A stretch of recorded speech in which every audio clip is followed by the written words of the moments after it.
अस्सलाम वालेकुम, मैं हूं मुनीज़ा जहांगीर और आप देख रहे हैं प्रोग्राम स्पॉटलाइट। नाजरीन, आज वज़ीर आज़म शहबाज शरीफ कुछ अरसे के बाद पहली दफ़ा कौमी असम्बली के इजलास में शरीक हुए, जहां तहरीक इंसाफ ने नारे लगाकर एहतजाज किया और एजेंडे की कॉपियाँ भी फाड़ दी, जिसके जवाब में हुकूमती अरकान ने शेर आया के नारे लगाए। आज की इस गर्मा गर्मी की एक वजह हुकूमत और तहरीक इंसाफ के दरमियान मुज़ाकरात में मौजूद डेडलॉक भी है। तहरीक इंसाफ 26 नवंबर और 9 मई के वाक़यात पर जुडिशल कमीशन चाहती है, जबकि हुकूमत का कहना है कि वो इस हवाले से जवाब मुशावरत के बाद ही देगी। तो 7 दिन का वक्त बानी पीटीआई की तरफ से दिया गया है कि अगर 7 दिन के अंदर जुडिशल कमीशन का क़याम नहीं होता तो मुज़ाकरात ख़त्म कर दिए जाएंगे। नहीं, वो जवाब जो है वो देंगे नेक्स्ट मीटिंग में। बैरिस्टर गौर कहते हैं कि अगर अंदिया ना मिला जुडिशल कमीशन का तो चौथा इजलास नहीं होगा। ठीक है जी, वो जो कहना चाहें वो कहें, लेकिन हम जो जवाब तैयार करेंगे वो तहरीरी तौर पर उनकी खिदमत में पेश करेंगे। तो जुडिशल कमीशन बनाएगी हुकूमत? बहरहाल ये तो जो जवाब तैयार होगा तो उससे पता चलेगा। तहरीक इंसाफ ने वाजे कर दिया है कि अगर हुकूमत ने अगली मीटिंग तक जुडिशल कमीशन ना बनाया तो फिर मुज़ाकरात जारी नहीं रहेंगे। जो हुकूमत अंदिया देती है कि यस हमने बनाना है, खान साहब की यही इंस्ट्रक्शन है, जब खान साहब की इंस्ट्रक्शन आ जाए दैट्स फाइनल वर्ड। अगर हुकूमत ने कहा कि हम बना रहे तो फिर तो जाएंगे, अगर हुकूमत कमीशन बना नहीं रही तो इजलास तो नहीं होगा। जबकि तहरीक इंसाफ मुज़ाकरात नाकाम होने की सूरत में दीगर सियासी जमातों के साथ मिलकर हुकूमत और 26वीं तरमीम के खिलाफ तहरीक चलाने की तैयारी भी कर रही है। याद रहे कि 26वीं तरमीम का खात्मा तहरीक इंसाफ की अवलीन तरजीहात में से था, पर अब इस मामले का चर्चा जस्टिस मंसूर अली शाह की अदालत में भी हो रहा है, जिसकी वजह से chief justice Yahya Afridi, justice Mansoor Ali Shah, registrar office के दरमियान तनाज़ा शिद्दत इख्तियार कर गया है। इसका पस मंज़र ये है कि पिछले हफ्ते जस्टिस मंसूर अली शाह, जस्टिस आयशा मलिक और जस्टिस इरफान सादत के बेंच के सामने एक मुकदमा लगा हुआ था, जिसमें कमीशंस एक्ट की एक शिक की आइनी हैसियत को चैलेंज किया गया था। ये अपील वफाकी हुकूमत ने सिंध हाई कोर्ट के एक फैसले के खिलाफ दायर की थी, और जब 3 रुकनी बेंच ने मुकदमे की समाअत शुरू की तो वफाकी हुकूमत के वकला ने बेंच के इख्तियार पर एतराज़ करते हुए कहा कि अब आइन के आर्टिकल 191A के तहत ये मामला आइनी बेंच ही सुन सकता है, क्योंकि इसमें एक आइनी नुक्ते की तशरीह होनी है। इस पर दूसरी तरफ के वकील बैरिस्टर सलाउद्दीन ने मौक़िफ़ इख्तियार किया कि 26वीं तरमीम के ज़रिए आइन में शामिल की गई शिक 191A के ही ये गैर आइनी है, और इसलिए इस बेंच को इस नई शिक की आइनी हैसियत के मामले को सुनने का इख्तियार है, जिस पर 3 रुकनी बेंच ने आर्टिकल 191A की आइनी हैसियत तय करने के लिए मुकदमे की समाअत 16 जनवरी तक मुलतवी कर दी। लेकिन इस दौरान प्रैक्टिस एंड प्रोसीजर कमेटी इस मुकदमे की समाअत करने वाले 3 रुकनी बेंच को तब्दील कर दिया और जस्टिस इरफान सादक की जगह जस्टिस अकील अब्बासी को बेंच में शामिल कर दिया। लेकिन जस्टिस अकील अब्बासी बतौर जज सिंध हाई कोर्ट में इस मामले पर फैसला दे चुके थे, इसलिए अब वो अपील में ये मुकदमा नहीं सुन सकते थे। इसलिए 16 जनवरी को नए बेंच ने जुडिशल ऑर्डर करते हुए कहा कि रजिस्ट्रार ऑफिस को ये मुकदमा पहले वाले 3 रुकनी बेंच यानी जस्टिस मंसूर अली शाह, जस्टिस आयशा मलिक और जस्टिस इरफान सादत के सामने ही जनवरी को लगाया जाए, 20 जनवरी को। लेकिन 20 जनवरी को रजिस्ट्रार ऑफिस ने यह मुकदमा 3 रुकनी बेंच में लगाने के बजाय इसको 27 जनवरी के लिए आइनी बेंच के सामने लगा दिया। 20 जनवरी को जस्टिस मंसूर अली शाह, जस्टिस आयशा मलिक और जस्टिस इरफान सादत ने मुकदमा फिक्स ना करने पर एडिशनल रजिस्ट्रार नज़र अब्बास को जो है वो तौहीन अदालत का नोटिस जारी कर दिया। आज तौहीन अदालत के मामले की समाअत करते हुए अदालत ने रजिस्ट्रार से पूछा कि अदालती हुक्म के बावजूद केस मुकर्रर क्यों ना हुआ, जिस पर रजिस्ट्रार ने जवाब दिया कि ये अपील असल में आइनी बेंच के सामने लगनी थी, लेकिन गलती से रेगुलर बेंच के सामने लगा दी गई। रजिस्ट्रार सुप्रीम कोर्ट ने अदालत को बताया कि प्रैक्टिस एंड प्रोसीजर कमेटी ने केस आइनी बेंच की कमेटी को भिजवाया। आइनी बेंचेस की कमेटी ने आइनी तरमीम से मुतल्लिका मुकदमात जो हैं वो 47 जनवरी को मुकर्रर किए थे, 27 जनवरी को मुकर्रर किए थे। जस्टिस अकील अब्बासी ने रिमार्क्स दिए कि हमारे केस सुनने से कम आइनी तरमीम का मुकदमा तो मुकर्रर हुआ, पहले तो शोर डाला हुआ था, लेकिन तरमीम का मुकदमा जो है वो मुकर्रर नहीं हुआ। हो रहा था। टैक्स के केस में कौन सा आईनी तरमीम का जायजा लिया जाना था, ये उन्होंने पूछा, जो ये मुकदमा वापस ले लिया गया। जस्टिस मंसूर ने कहा कि जब मुकदमा एक दफ़ा किसी बेंच के सामने लग गया तो फिर कमेटी का काम ख़त्म। कमेटी अगर चलते हुए केसेस वापस ले तो अदलिया की आज़ादी तो ख़त्म हो जाएगी। जहां जो है महसूस हो कि फ़ैसला हुकूमत के ख़िलाफ़ हो सकता है तो केस ही बेंच से वापस ले लिया जाए। ये केस अब से रह गया, आपसे रह गया, उन्होंने कहा, हमारे सामने आ गया। आखिर अल्लाह ताला ने भी कोई मंसूबा डिज़ाइन किया हुआ था। ये जस्टिस मंसूर अली शाह ने कहा, बड़ी स्ट्रॉन्ग वर्ड्स। इसके बाद सुप्रीम कोर्ट ने हामिद खान और मुनीर मलिक को अदालती मावन मुकर्रर करते हुए राय तलब की कि क्या जजेस कमेटी जुडिशल ऑर्डर के बावजूद बेंच तब्दील कर सकती है। अब इस मुकदमे की मज़ीद समाअत जो है वो कल होगी। आज की समाअत के बाद रजिस्ट्रार सुप्रीम कोर्ट ने एडिशनल रजिस्ट्रार नज़र अब्बास को ओहदे से हटाकर जो है OSD बना दिया है और बलूचिस्तान बार काउंसिल और वकला एक्शन कमेटी ने भी इस मामले में जस्टिस मंसूर अली शाह के बेंच से मुकदमे की वापसी को अदलिया की आज़ादी पर हमला करार दिया है और चीफ जस्टिस से आइन के तहफ़्फ़ुज़ को यकीनी बनाने का मुतालबा भी कर दिया है। अब ऐसा मालूम हो रहा है कि सुप्रीम कोर्ट के जजेस में 26वीं तरमीम बिलखसूस मुकदमात के इख्तियारात समाअत को महदूद करने पर सख्त तशवीश पाई जाती है और अब जजेस आइनी तरमीम की हैसियत का फैसला करना चाहते हैं। इस मामले का बराह रास्त सियासत पर क्या असर होगा, इस पर बात करने के लिए हमारे साथ मौजूद हैं खेलदास कोहिस्तानी साहब, मेंबर हैं कौमी असम्बली के और नून लीग की तर्जुमानी कर रहे हैं। आपका बहुत शुक्रिया, आपने भी ज्वाइन किया। उनके साथ तशरीफ़ रखते हैं नईम हैदर पंचोता साहब, रहनुमा हैं तहरीक इंसाफ के और वकील भी हैं। आपका भी बहुत बहुत शुक्रिया। सीनियर वकील और JUIFA के सीनियर लीडर कामरान मुर्तज़ा साहब भी हमें ज्वाइन करें। सबसे पहले कामरान साहब, ये मामला चूँकि आइनी है तो आपसे भी शुरू करते हैं, आप एक सीनियर वकील हैं, हमें एक बात समझाएं कि बलूचिस्तान बार काउंसिल का ये मौक़िफ़ है कि जी जो कुछ जस्टिस मंसूर अली शाह ने किया वो ठीक किया। आपकी इसके ऊपर क्या राय है कि एक दफ़ा जब केस लगा दिया गया तो जो प्रैक्टिस एंड प्रोसीजर की कमेटी है वो इस केस को वापस ले सकती है कि नहीं ले सकती है, जिस तरह कि जस्टिस मंसूर अली शाह साहब कहते हैं नहीं ले सकती? मैं बलूचिस्तान का हिस्सा था, हूँ और रहूँगा, तो जो बलूचिस्तान बार काउंसिल ने कहा मैं उसी को सपोर्ट करता हूँ। अच्छा। लीगल जो क्वेश्चन आपने पूछा है वो उसमें ऐसा है कि केस तकसीम करना तो उस कमेटी का शायद काम हो, मगर किसी के पास अगर केस चला गया, कोई बेंच काग्निजेंट है केस का, तो फिर देन जो है ना विड्रॉ नहीं हो सकता। वो फिर जुडिशल आर्डर से ही होगा, वो बेंच खुद करेगा, ये मुमकिन नहीं। अच्छा, तो ये आपकी राय है। पंचोता साहब, आपकी जानिब अजीब सी बात है कि आपने जब अपने चार्टर ऑफ डिमांड्स जो हैं प्रेजेंट किए तो उसके अंदर आपने 26वीं आइनी तरमीम का जिक्र नहीं किया। अब वो सारा मामला जो है उसके ऊपर आप देखें जजेस के अंदर तकसीम पाई जा रही है अदलिया के अंदर। देखें 26वीं वाला मामला, तरमीम वाला मामला जो है ना, सबसे पहले मैं आपका शुक्रिया अदा करूँ मुनीज़े कि आपने मौका दिया। वो जो मामला है वो बिल्कुल हम नहीं भूले, हम गए हुए हैं सुप्रीम कोर्ट में और हम हर रोज़ उसके ऊपर जो है वो आवाज़ बुलंद करें। उसके लिए हमने एहतजाज भी किया, हर जगह पर, हर सड़कों पर आवाज़ बुलंद की, अदालतों में आवाज़ बुलंद कर रहे हैं। और ये गलत है तासर देना कि हम बिल्कुल उसको सपोर्ट नहीं करें।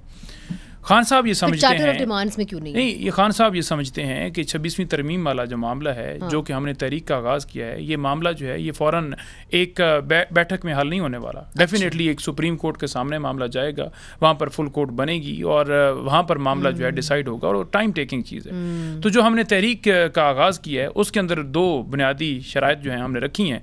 उसके लिए आप देख लें कि 2 महीने से टाइम ऊपर होने वाला है और अभी तक यही गुड्डम गुड्डी का खेल जो होते हैं ना वो चल रहा है। तो ये कैसी मुज़ाकरात हैं या कैसी बात है कि एक तरफ अगर मुज़ाकरात की हम बात करें, मुज़ाकरात पे मैं आऊँगी चूँकि वो एक अहम टॉपिक है, मगर मेरी नज़र में मुझे लगता है जो इस वक्त अदलिया के अंदर हो रहा है शायद वो और भी ज़्यादा ख़तरनाक है। खेलदास साहब, आप लोग 26वीं आइनी तरमीम लेके आए कि जी तकसीम ख़त्म हो जाए, तकसीम तो गहरी होती जा रही है। आपका इसके ऊपर क्या राय है कि अगर 26वीं आइनी तरमीम के ऊपर फुल कोर्ट बैठ जाता है, इसमें क्या हर्ज है?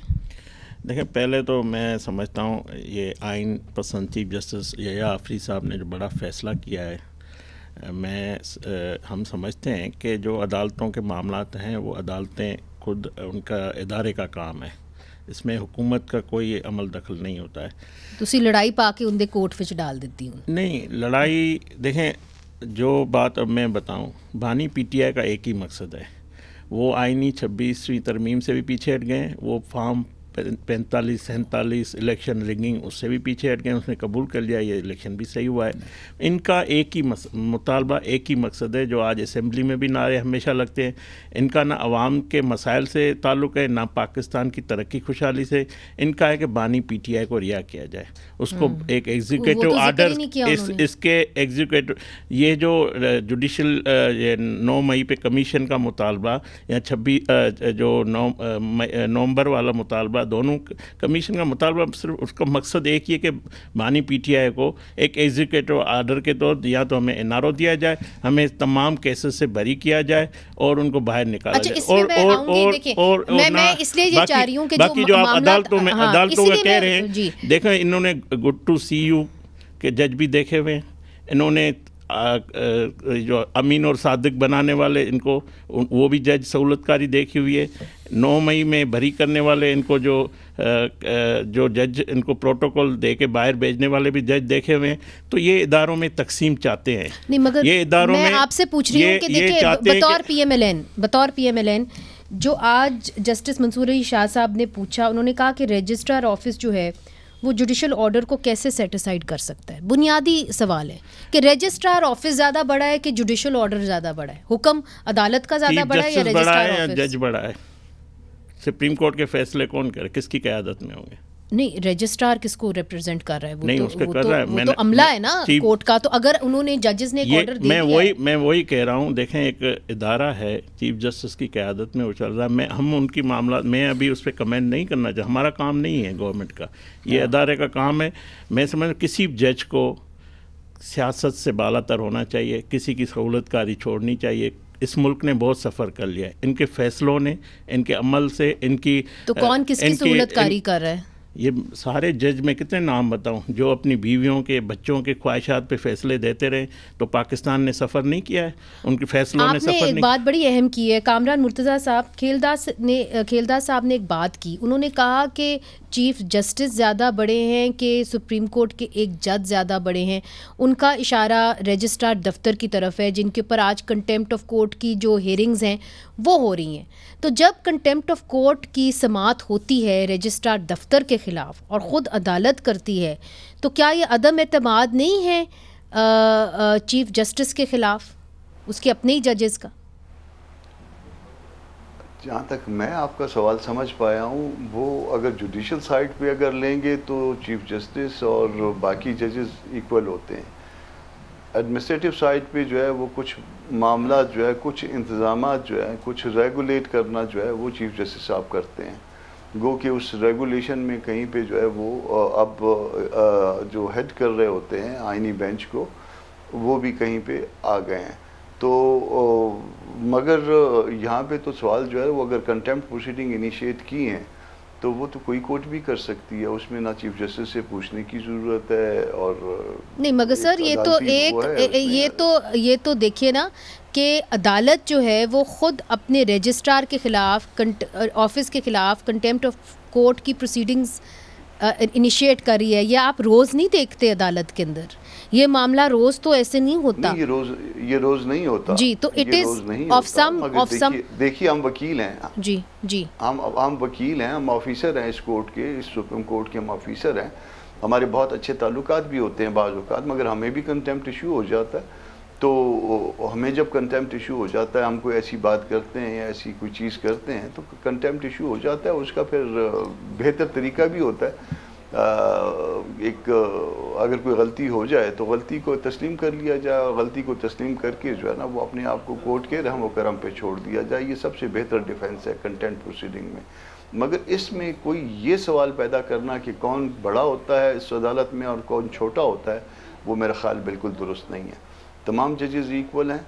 ये उसमें जो अगर कोई मोर इक्वल है तो वो सिर्फ प्रोसीडिंग को रेगुलेट करने के लिए। जब कोर्ट में बैठेंगे, भले एक उनमें से कोई एक मोहतरम जज जो है वो हेड कर रहे होते हैं बेंच को, मगर अदरवाइज जो है वो जब एज ए जज जब जुडिशल साइड पे होंगे तो सारे इक्वल होंगे।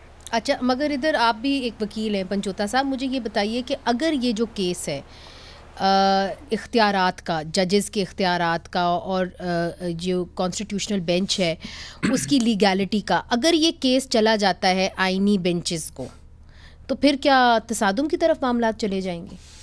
नहीं, ये देखें ऐसा ही है कि एक बंदे के ने फॉर एग्ज़ाम्पल कोई काम किया है या एक बंदे को कोई फ़ायदा हुआ है या एक कॉन्स्टिट्यूशनल बेंच है और उस बेंच का सरबराह जो है वो अमीनुद्दीन है या कोई है, तो ये कह दिया जाए कि आप ये डिसाइड करें कि आपको ख़त्म कर दिया जाए, ठीक है, तो बुनियादी तौर पे ये कॉन्फ्लिक्ट ऑफ इंटरेस्ट है। मगर मैं ये आपसे पूछ रही हूँ कि आप मामला कहाँ जाते हुए देख रहे हैं अदालत के अंदर? आप लोग तो सब वकील हैं ना, आप तो पेश होते हैं। हम ये समझते हैं कि अगर आईनी बेंच के सामने मामला जाता है ना तो ये बिल्कुल नहीं जाना चाहिए। ये बिल्कुल मामला जो है वो अगर चला जाता है तो क्या होगा?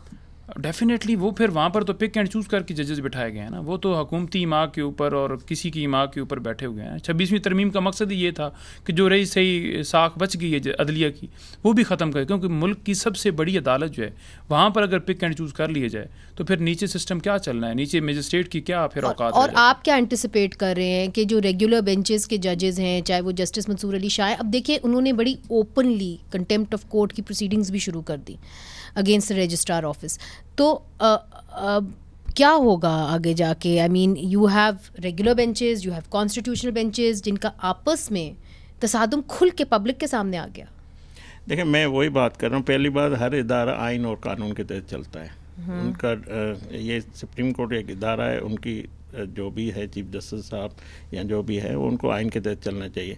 मैं सिर्फ ये कह रहा हूँ कि इन जो जजेस के जो रवैया कुछ सालों से रहा है, जो रिटायर भी हो गए हैं कुछ जज, ये ख़त लिखना, ये घर की बात जब आप बाहर भेजते हैं तो बाहर फिर आपके घर की जो है ना फिर बुराइयां भी होती है, शोर भी मचता है। आप घर के फैसले हैं घर के अंदर रखें। आपने देखा है कि ऐसे ख़त लिखे जाते हैं जो चीफ जस्टिस को पहुंचता नहीं, पहले प्रेस को पहुंच जाता है।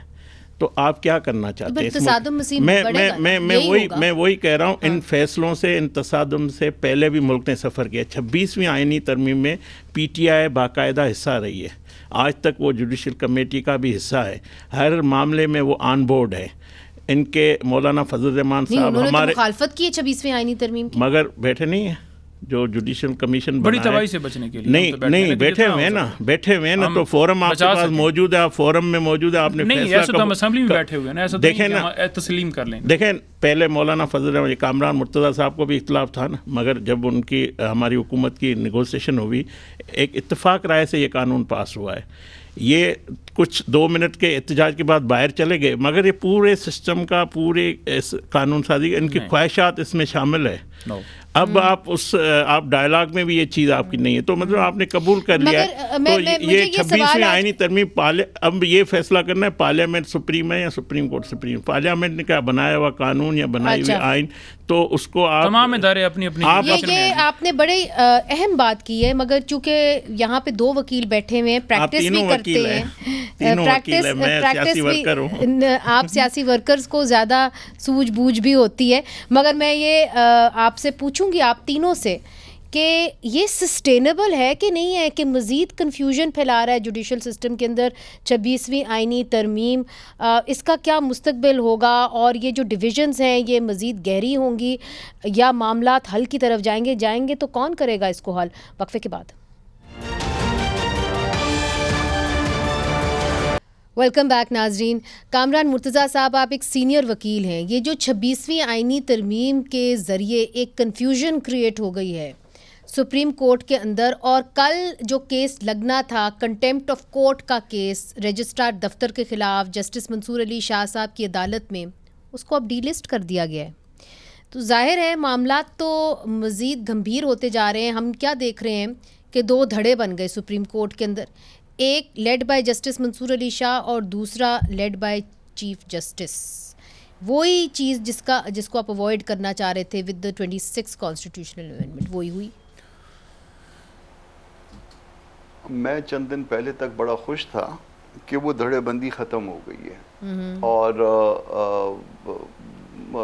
क्योंकि मेरा अदारा है ना, मेरा इंस्टीट्यूशन है, मेरा इसके साथ ताल्लुक़ है, सारी ज़िंदगी का ताल्लुक़ है, पता नहीं मरने तक शायद रहे। तो मैं इस पे बड़ी खुशी फील करता था कि चलें ये धड़ेबंदी उस तरह से नहीं रही, वो बिटरनेस नहीं रही, मगर वो फिर जो है वो नज़र आना शुरू हो गई है। तो ये हमारी बदकिस्मती है। दोनों साइडें जो है इसको देखें इसको, क्योंकि कौम जो है वो आपकी तरफ देख रही होती है। यकीनन कहीं हमसे गलती हुई होगी, कहीं नून से गलती हुई होगी, कहीं पीटीआई मगर कामरान साहब ये 26वीं आईनी तरमीम सस्टेनेबल है कि नहीं है? आप तो प्रैक्टिसिंग वकील हैं, सस्टेनेबल है? देखिए, मैंने उसको वोट किया है, मैंने जिस चीज़ को वोट किया अब मैं उसको वो नहीं कह सकता, मगर उसमें बाज़ चीज़ें जिसको अपना मंसूर अली शाह साहब ने अब वो आके पकड़ा है, उसमें कुछ बात बनती है प्रामफशाई।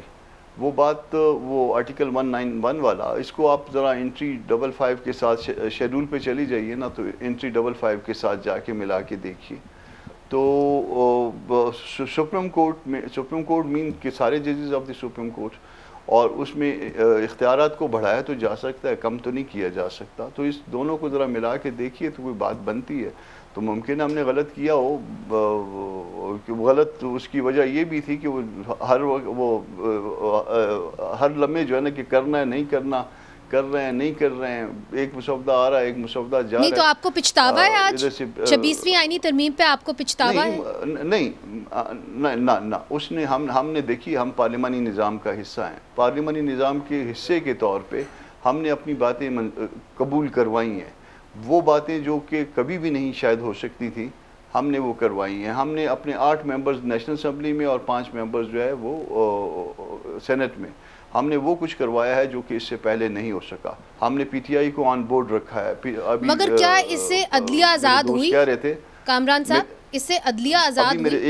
एक मिनट, अदलिया शायद कभी भी आज़ाद नहीं हुई 75-76 सालों में, 77 सालों में। और वो आज़ाद होना जो है ना वो डिपेंड करता है कि मैन बिहाइंड द गन होता है। वो उसके लिए जो है ना इस चीज़ की ज़रूरत नहीं है कि जो आज़ादी का कोई परवाना उनको लिख के कोई नहीं देगा, वो उनको ख़ुद उस पर अपने पाँव पे खड़ा होना है और अपनी आज़ादी को साबित करना है। हमने कोई उसको ग़ुलाम नहीं बनाया। मगर एक चीज़ जिसकी वजाहत जो है वो पीटीआई से दोस्त जो है ना वो अभी कह रहे थे हम तो कभी इसका हिस्सा नहीं रहे, ये वो उसका मुसलसल हिस्सा रहे। जिस वक्त तारड़ साहब ऑन लेग्स थे उस वक्त तक मैं अपोजिशन चैम्बर में जाके, अपोजिशन लीडर के चैम्बर में जाके उनके साथ जो है वो राब्ते में रहा, उनकी तकरीबन हर बात को मनवाने की कोशिश करता रहा। और इवन जो है ना वो करेक्शन जो है ना वो मैंने जब वो लेग्स पे थे, आपने सही कह दी। मगर इनसे क्या आप अग्री करते हैं? उनसे पूछ लीजिए, इनसे क्या आप अग्री करते हैं कि फुल कोर्ट होना चाहिए 26वीं आईनी तरमीम? हाँ, मैं एग्री करता हूँ, मैं एग्री करता हूँ। मैं किसी उस बात पे इंसिस्ट नहीं करता कि मैं गलत नहीं कर सकता, मैं गलत कर सकता हूँ। मैं इंसान हूँ, मुमकिन अगर मैंने गलत किया तो उसको कोर्ट को एग्जामिन करना चाहिए। अच्छा पंजोता साहब, आपने कामरान साहब की भी बात सुन ली। ये भी कहते हैं आप मुसलसल 26वीं आईनी तरमीम का हिस्सा रहे, अब आप जितनी मर्जी मुखालफत कर लें। उसी तरह आप लोग कहते रहे कि जी इस्टेब्लिशमेंट से हम बात करना चाहते हैं, फिर आपने कहा कि हम इस्टेब्लिशमेंट से बात नहीं करेंगे, फिर बैरिस्टर गौहर ने कहा कि जी मेरी तो कोई मुलाकात नहीं हुई आर्मी चीफ से, फिर इमरान खान साहब की ट्वीट आ गई और बैरिस्टर गौहर को इतराफ़ करना पड़ा कि उनकी मुलाकात हुई।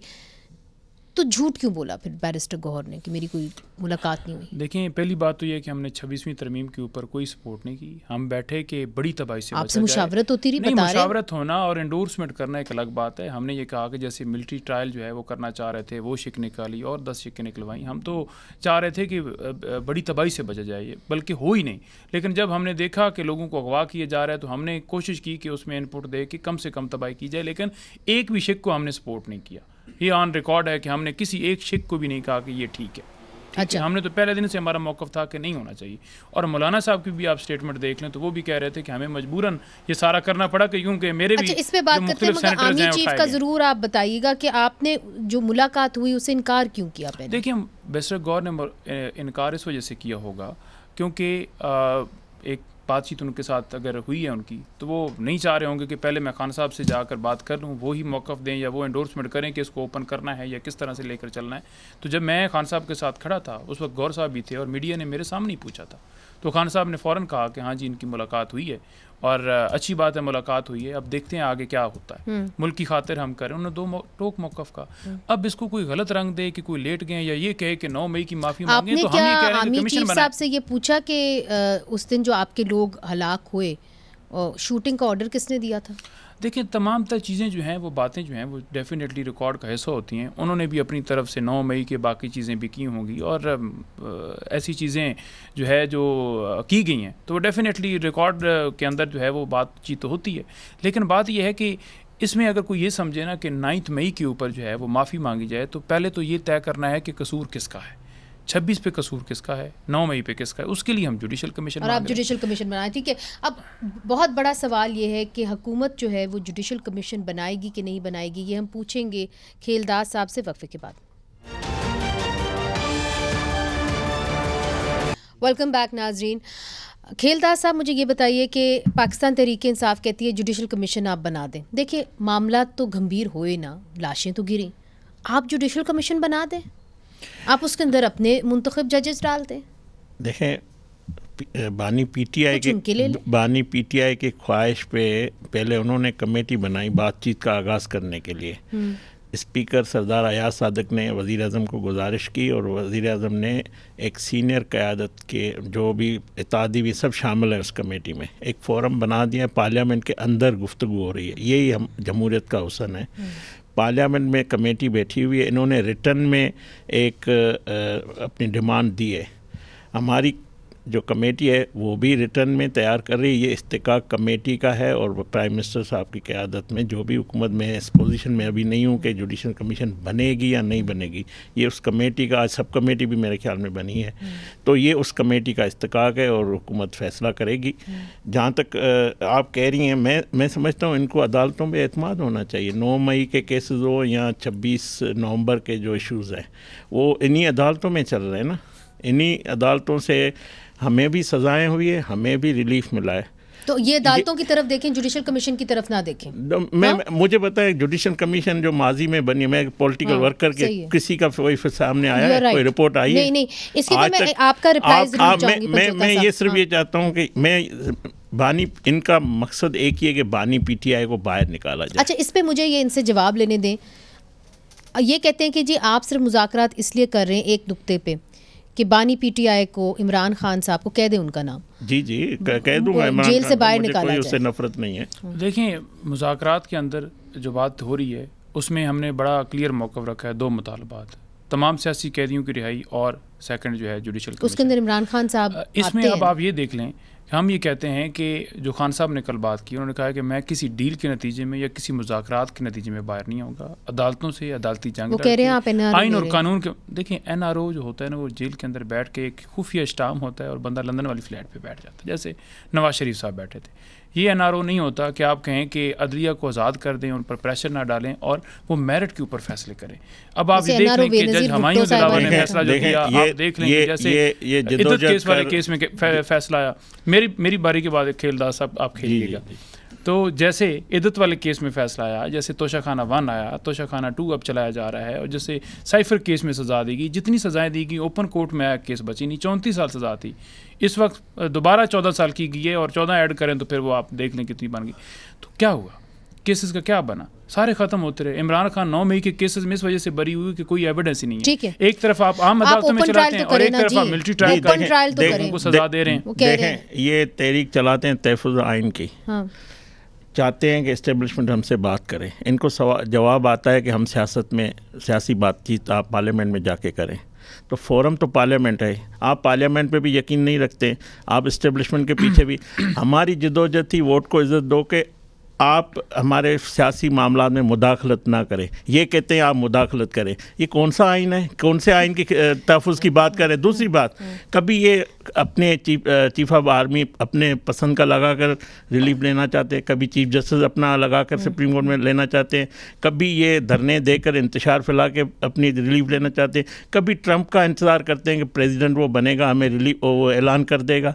भाई आज आपका स्टेटस मुजरम वाला है, आज आप नाअहल हैं, आप पार्लियामेंट में नहीं आ सकते, आपको इन्हीं अदालतों से सजाएं हुई है, इन्हीं अदालतों में आपको अपना केस पेश करना मगर पता क्या खेलदास साहब, मुझे लग रहा है कि ये जो है ना बातचीत, हम पहले भी एक टॉक शो कर चुके हैं 2013 में, आप इनकी जगह थे या आपकी जगह थे, वो बात अलग है। अभी मैं पॉलिटिकल हमने कभी नहीं कहा है, हमने कभी नहीं कहा है कि हमें आके सपोर्ट करें, हमें इक़्तिदार दिया जाए। हमने जो जदोजहद की, हमने जो जदोजहद की, इसी इस्टेब्लिशमेंट ने आके कहा हमसे गलतियां हुई है, हमारा काम नहीं है, ये रिकॉर्ड पे हमारी जदोजहद कामयाब हुई है। उन्होंने तो वो इनको भी कहते हैं कि आप कहते हैं कि आप आए हमसे बातचीत करें। आप मगर कामरान साहब आपसे ये मैं पूछूंगी, देखिए ग्रैंड अलायंस बनाने की बात हो रही है, पीटीआई जो है अब वो मुख्तलिफ सियासी जमातों को जाके मिल रही है, आप 2 हैट्स पहनते हैं, आप पॉलिटिशियन भी हैं, आप वकील भी हैं, JUIF की आप तर्जुमानी करते हैं, क्या JUIF इस ग्रैंड अलायंस का हिस्सा बनेगी? कामरान साहब, आपको मेरी आवाज़ आ रही है? कामरान साहब, आपको मेरी आवाज़ आ रही है? अच्छा, मेरा ख्याल है कामरान साहब को मेरी आवाज़ नहीं आ रही, मगर जो ये बात कर रहे हैं कि आप सिर्फ इस्टेब्लिशमेंट को कहते हैं कि आइए और आप सिर्फ हमसे बात करें, और जब आप हमसे बात करेंगे तो आप पार्लियामेंट में जाने की बात नहीं करते, फिर आप कहते हैं कि जी वोट को भी इज़्ज़त मिलनी चाहिए। जब आप उस इदारे की इज़्ज़त नहीं करते जिससे वोट लेके लोग उस इदारे में आते हैं, तो फिर कौन आपकी बात मानेगा? इदारे की इज़्ज़त हम नहीं करते, या जो इदारे के अंदर जाकर MNAs को अगवा करता है वो नहीं करता। पहली बात तो ये, हम तो इदारे की इज़्ज़त की खातिर ही लड़ रहे हैं। 8 फरवरी को जो सानिया किया गया है वो मुल्क की तारीख का सबसे बड़ा डाका था जो मारा गया है, और जिस तरह जमहूरियत पर हमला किया गया, हम तो अदालती रास्ता भी इख्तियार किए हुए हैं और एहतजाज 8 को फिर हम कर रहे हैं। हमने बार 8 के ऊपर एहतजाज किया, और ये कह रहे हैं जी कि ये पार्लियामेंट को नहीं मानते, ये उसको नहीं मानते। हम हर उस चीज़ को नहीं मानेंगे जो एक धांधली के जरिए बनाई गई होगी। पार्लियामेंट वो होती है जो अवामी नुमाइंदा होती है। नहीं, ये वो कहते रहे साबित करना था ना, वो लेके आते, फॉर्म 47 एक लेकर आते,